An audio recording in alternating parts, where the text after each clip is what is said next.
Voici une caricature de Charlie Hebdo. Beaucoup la considèrent simplement comme une blague, grinçante peut-être, mais une blague quand même. Ça fait longtemps qu'une caricature ne me fait plus rire. Le paradoxe est devenu une chose habituelle pour moi.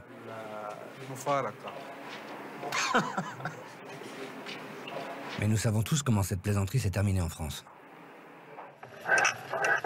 Ce que nous venons de voir est terrible. Et maintenant, nous allons voir ce que cela signifie d'être caricaturiste au Moyen-Orient.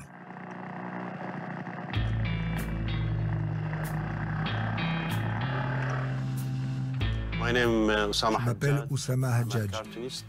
Je suis caricaturiste. Je dessine des caricatures sociales sur la vie ici en Jordanie. Et je suis en danger.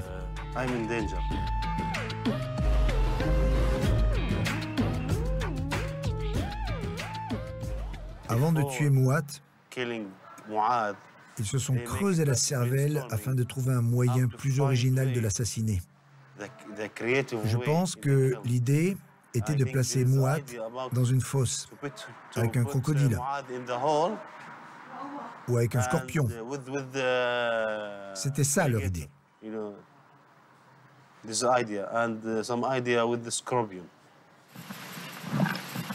La caricature d'Oussama la plus connue représentait le pilote jordanien qui a été brûlé vif par des hommes de Daesh. Il va l'ouvrir. Ce n'est même pas une caricature. On voit un avion qui portait les couleurs du drapeau jordanien avec un hashtag disant « Je suis Mouat ». Cela fait écho à « Je suis Charlie ». Je ne sais pas comment je suis encore en vie aujourd'hui. Et je ne sais pas si je le serai encore après ce film.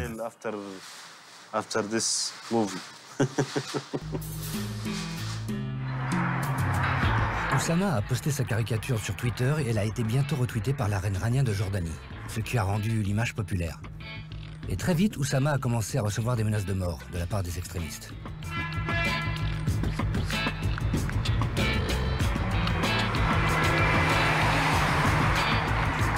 C'est ainsi qu'Oussama a exprimé ses sentiments face à des menaces. Un homme vivant dans l'ombre d'un nuage noir.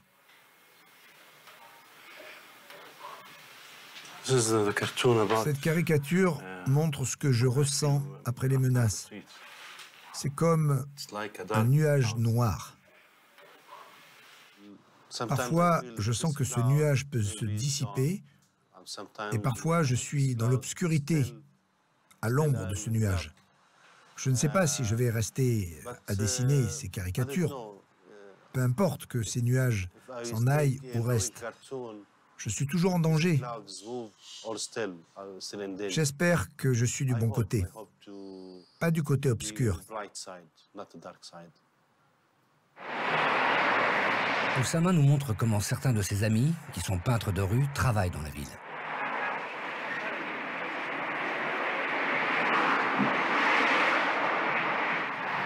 Le travail d'Oussama est un peu politique et social.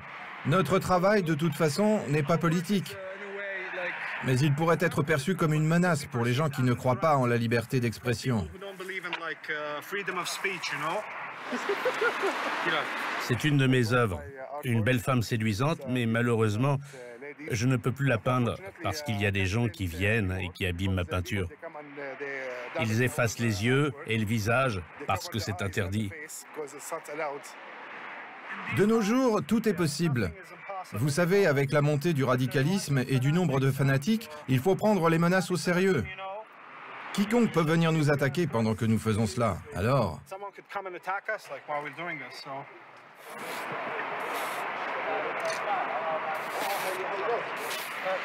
Voici Ala Cosmonauta. C'est une sorte de fille de l'espace. Elle est astronaute.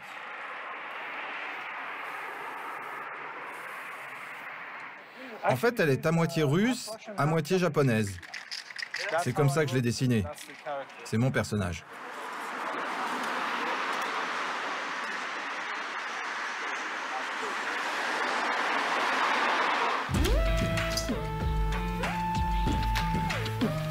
C'est un miracle qu'Oussama n'ait pas arrêté de dessiner.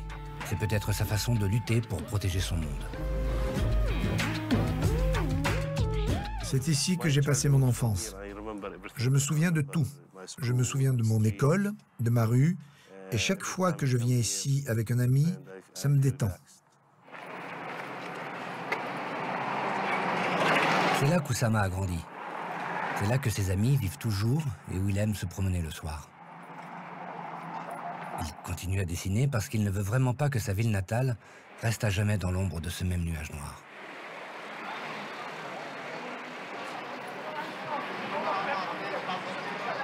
J'aime bien me promener dans le centre-ville. On y voit beaucoup de gens, beaucoup de visages différents. J'aime venir ici pour réfléchir à de nouvelles idées.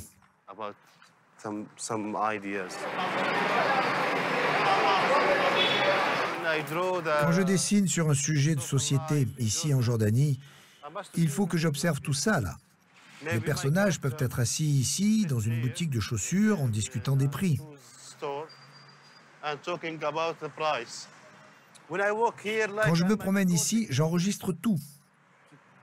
Parce qu'il y a du monde qui habite ici. C'est très important. C'est un peu mon style. Les gens aiment les détails. Des petits détails comme celui-ci. Les gens adorent ça. Quand je dessine ces poubelles, ça leur semble intéressant. Vous voyez? C'est la vraie vie. Et ça s'appelle une caricature. About terrorism or anything? About terrorism will be cool. Or about sex? Nous sommes maintenant au Liban. Antoine travaille pour un journal à Beyrouth. Contrairement à Oussama, il essaie de ne pas dessiner des terroristes. Il pense que le monde est déjà trop explosif et que s'il doit éclater un jour, il préférerait que ce soit à cause de jolies filles.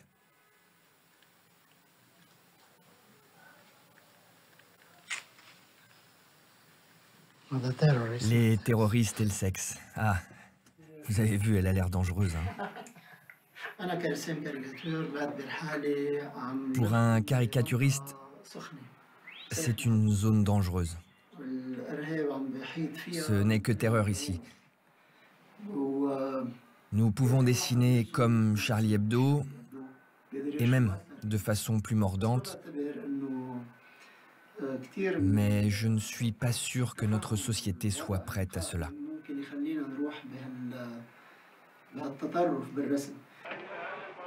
Votre liberté est de dire non. Mais en dessous, il y a une inscription « Au diable le pays ». Et ici, « Voleur, voleur ». Le graffiti au Liban est encore plus radical qu'en Jordanie. Celui-ci, par exemple, suggère de nommer Mia Khalifa présidente. C'est une star du porno américaine d'origine libanaise. Antoine nous montre l'une des parties les plus en conflit de Beyrouth, le centre-ville. Cette barrière, c'est une ligne de démarcation entre le gouvernement et le peuple. L'État ne peut pas résoudre le problème du traitement des déchets à Beyrouth, donc les gens apportent leurs ordures et les laissent ici.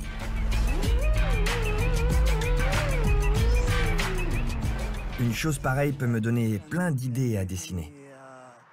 Chaque jour, 10 ou 20 idées me viennent à l'esprit. Et je ne sais pas laquelle choisir pour dessiner. Excusez-moi, nous pouvons entrer avec des journalistes pour filmer. Ce n'est pas comme si nous essayions de pénétrer dans une base militaire sous haute sécurité. Nous voulons simplement voir le centre-ville, qui est maintenant bouclé par la police, à cause du problème des déchets. Et voilà, on y est. Il y a toujours beaucoup de monde dans la nuit. Mais à cause de cette situation, personne ne vient. Tout est fermé. Regardez. Regardez. Il n'y a que 2 ou 3 personnes.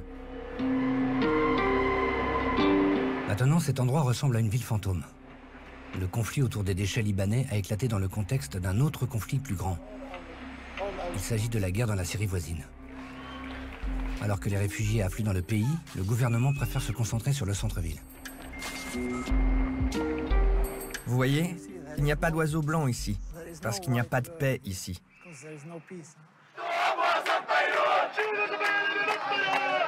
C'est l'une des nombreuses déchetteries. Ils scandent que le Liban est pourri et il est temps pour les autres de descendre de leur balcon afin de se joindre à la manifestation. Descendez dans la rue! Descendez dans la rue! Mon peuple va régler ça! Mon peuple va débarrasser la ville des déchets! C'est comme une blague, une vraie farce. Nous sommes justement en train de nous promener. Je suppose que la caricature sur le prophète Mahomet est plus puissante que ça.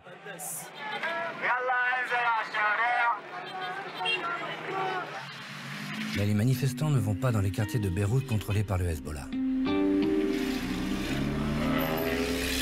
Je ne pouvais pas apporter une caméra ici. Du coup, Abdel Halim n'a pas voulu être vu avec nous dans le quartier.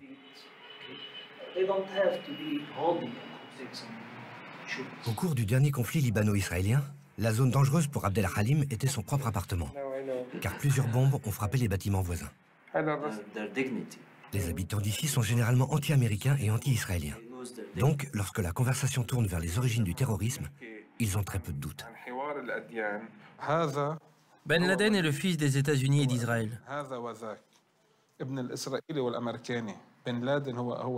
Regardez, je vais vous présenter un spectacle. On voit les États-Unis donner naissance à Ben Laden.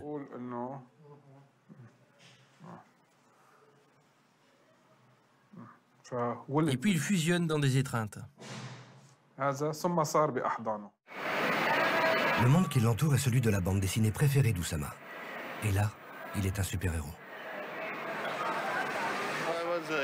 Quand j'étais petit, mes BD préférés étaient Superman et Batman.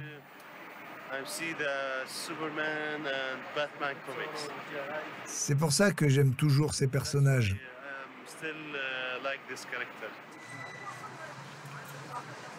C'était beaucoup plus facile pour Batman de protéger la ville de Gotham. Ma femme n'aime pas ce que je fais, parce qu'elle sent que c'est dangereux.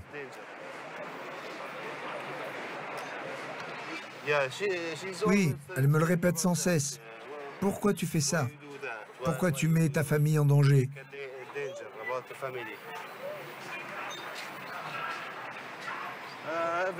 Et à chaque fois, je lui réponds, d'accord, je vais dessiner autre chose.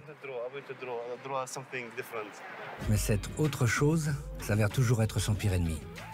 Et pourtant, Oussama ne publie pas tous ses dessins en Jordanie. Ce que je ne peux pas dessiner, c'est tout ce qui concerne la religion. Je ne peux faire aucun dessin sur le roi. Et je ne peux rien dessiner sur le sexe.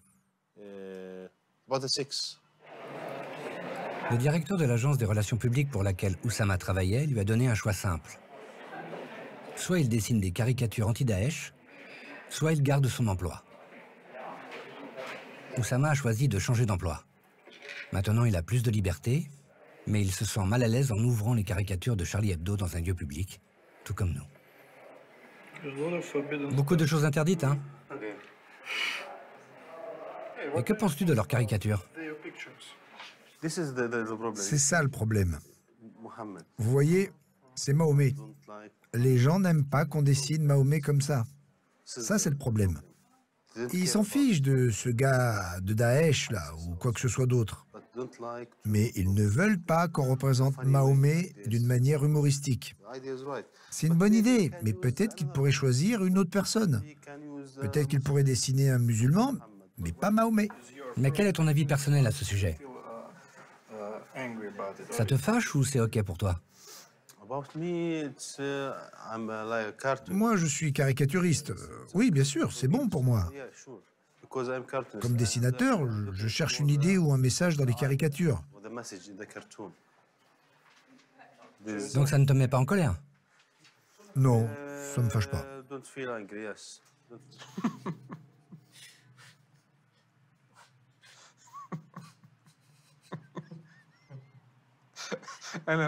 Ça fait longtemps qu'une caricature ne m'a pas fait rire. Le paradoxe est devenu une routine pour moi.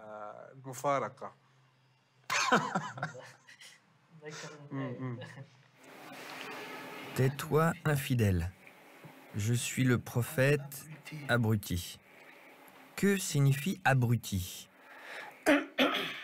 Il est curieux que la réaction d'Antoine face à cette caricature soit plus réservée que celle d'Abdel Halim.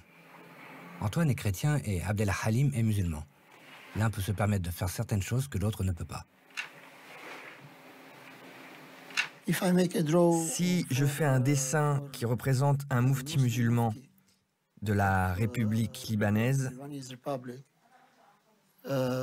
personne ne dira que c'est une bonne caricature. Tout le monde va descendre dans la rue pour manifester, ou alors ils vont me tuer, ou je ne sais quoi. C'est normal si je fais un dessin qui touche les sentiments des musulmans, ici, dans la région. Oui, des musulmans et des chrétiens, mais les musulmans sont plus dangereux. Pourquoi? Et vous savez pourquoi? Parce que la politique et la religion sont étroitement liées. En fait, cette caricature soutient le prophète. Elle dit que la haine et la malice aveuglent les gens. Un extrémiste peut assassiner n'importe qui, même la personne qui est un symbole de foi. Et quant à cette caricature de Charlie Hebdo, même si l'islam interdit de représenter le visage du prophète, la culture européenne le permet. Donc ça veut dire qu'on détruit ce qu'on protège. Et qu'on est un abruti.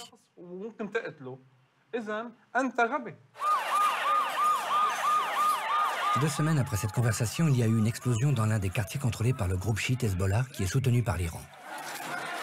Ses membres se battent en Syrie aux côtés de Bachar el-Assad dans la guerre contre Daesh. C'est pourquoi l'État islamique autoproclamé effectue ses attentats pour se venger.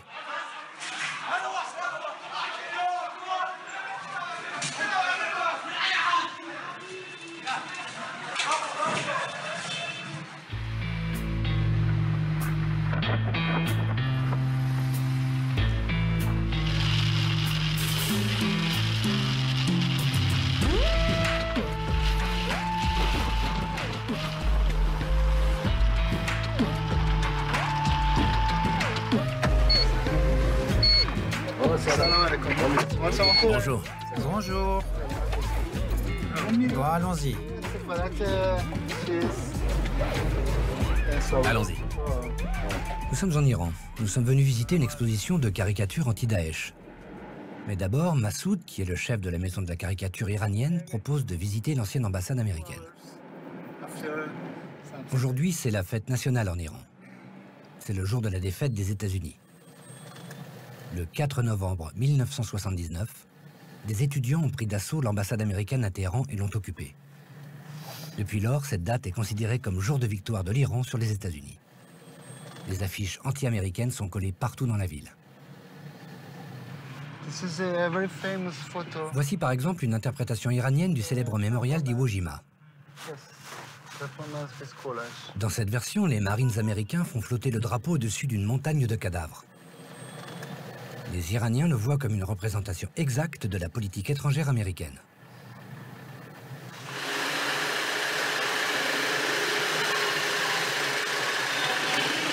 C'est le jour de la défaite des États-Unis. Cela signifie qu'ils ne peuvent pas venir chez nous, en Iran. Voici le bâtiment de l'ancienne ambassade des États-Unis. S'il vous plaît, arrêtez-vous. C'est dans cet immeuble que se trouvait l'ambassade américaine avant la Révolution. Et après la Révolution, les étudiants de l'université sont venus ici pour montrer à tout le monde que c'était un foyer d'espions.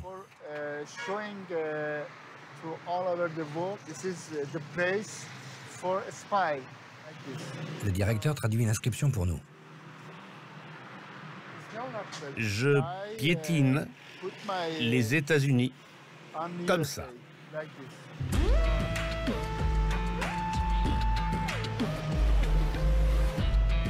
Nous nous dirigeons finalement vers l'exposition.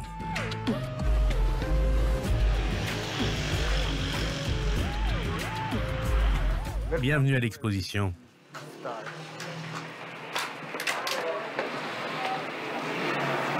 Du point de vue de l'Iran, les États-Unis sont derrière la menace terroriste représentée par l'État islamique. C'est pour cela que Barack Obama est si impopulaire ici. Il n'aime pas non plus la famille royale saoudienne, les dirigeants du Koweït et bien sûr Israël. Mais il y a aussi des images moins radicales. Ce caricaturiste peint les membres de Daesh en montrant qu'ils n'ont pas de cerveau dans leur tête. Ils ne sont pas des êtres humains. Que leurs têtes sont bourrées de merde.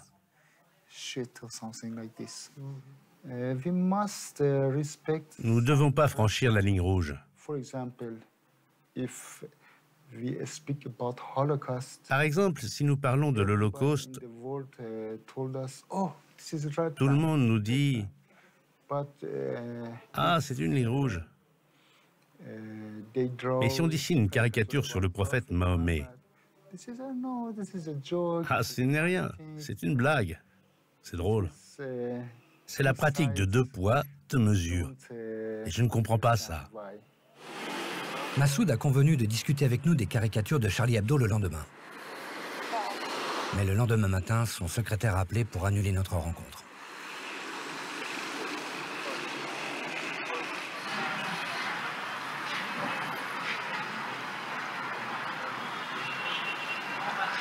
Nous sommes maintenant en Afghanistan pour chercher des caricaturistes à l'Université des Arts de Mazar-e-Sharif. Et cette jeune femme est la seule personne qui a accepté de nous parler.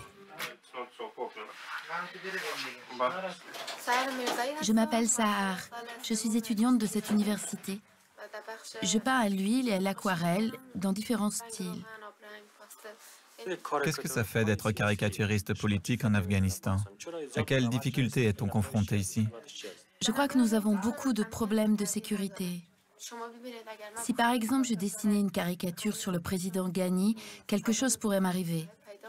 S'il n'assure pas la sécurité personnelle, il est difficile de développer ce genre. Cela concerne tous les domaines de la vie, pas seulement les caricatures. Personne ne se préoccupe des caricaturistes. De toute façon, personne n'en a besoin ici. Vous êtes le premier à venir à Mazar-e-Sharif pour se renseigner sur nous, les caricaturistes. Le premier. Nous n'avons pas de marché de la caricature. Honnêtement, nous n'avons pas eu le courage de sortir les caricatures de Charlie Hebdo. Alors nous avons juste continué à parler du type de caricatures qui sont autorisées ou interdites. Je ne suis pas en mesure de répondre à votre question. Vous devriez aller parler aux mollahs, parce qu'ils en savent plus sur les lois islamiques. D'accord, mais si je dessine une caricature représentant le prophète Mahomet, j'ai besoin de demander au mollah avant ou comment ça se passe? Je dois partir, je dois y aller. Ils ont une réunion maintenant. Ok, j'ai compris. En Afghanistan, à partir du moment où vous mentionnez la religion dans la conversation, les gens ont tendance à se taire. Savez-vous quelque chose sur les attentats de Paris? Les attentats à Paris? Oui, j'en ai entendu parler. Et tu pourrais nous raconter? Qu'est-ce qui s'est passé? Parce que j'ai pas... Je n'ai pas lu toute l'histoire. 120 personnes ont été tuées. Les attentats ont eu lieu dans 7 endroits divers à Paris. 7 endroits. C'est l'attentat le plus terrible depuis 2004. Les combattants de ce groupe ont été formés. Ces attentats ont été coordonnés. Donc, cela a été orchestré avant le passage à l'acte. Personne n'en a revendiqué la responsabilité. À Paris, on dit que tout cela a été opéré par l'État islamique, par Daesh. Mais l'État islamique n'en a pas revendiqué la responsabilité. L'enquête est en cours.